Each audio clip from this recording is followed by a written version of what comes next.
Hello, welcome everyone. I'm Shaun. I'm Danial. I'm Navaira. I'm Mahgol.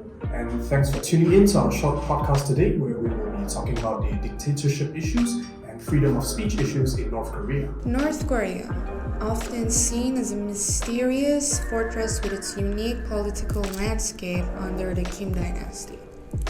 Absolutely. To start off, let's give our listeners a quick overview of North Korea.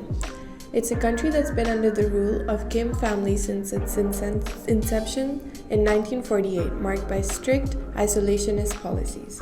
Yes, and those policies have certainly shaped how North Korea interacts with the rest of the world, or rather, how it doesn't. Right. One of the defining aspects of North Korea is its centralized power structure, with Kim Jong-un currently at the helm as the supreme leader. What do you make of that, Mahgol? It's quite striking, isn't it? The whole country revolves around the supreme leader, with the Workers' Party of Korea playing a significant role in ensuring his policies are enforced nationwide. Absolutely, and that includes controlling all forms of media. I mean, newspapers, television, radio, all strictly censored and state-owned to maintain the regime's narrative. And let's not forget about the role of propaganda.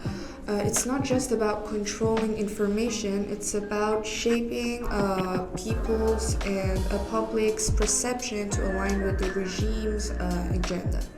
Right, it's like the state-run media acts as a megaphone for the government's message, drowning out any other outside voices and perspectives.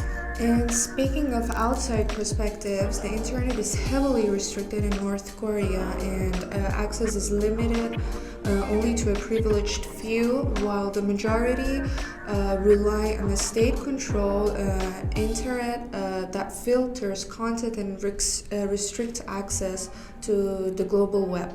It's actually a chilling reminder of how tightly controlled information and individual freedoms are in North Korea, isn't it? Definitely. It's a complex system that we're only scratching the surface of today. There's so much more to North Korea's governance and its impact on its people. Absolutely. It's a fascinating yet sobering example of how different countries can approach governance and freedom of expression. So Shaun, moving from how tightly information is controlled in North Korea, let's talk about the whole enforcement mechanism. It's like the entire country under a microscope, right? Yeah, exactly, Daniel. It's not just about controlling the narrative, but also how they monitor their citizens. So the state of North Korea uses an incredibly extensive surveillance system. Everyone is potentially watching each other. Co-workers, neighbors, or even relatives might be informants. So it must be real stressful, and any small slip-up could get you reported.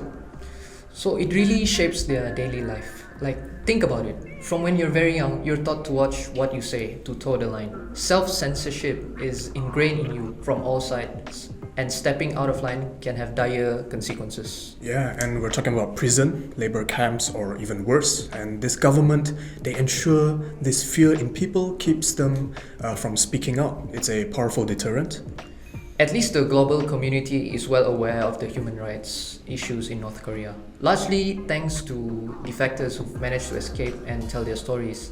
These first-hand accounts have been crucial in painting a vivid picture of life inside North Korea, as well as raising awareness about it.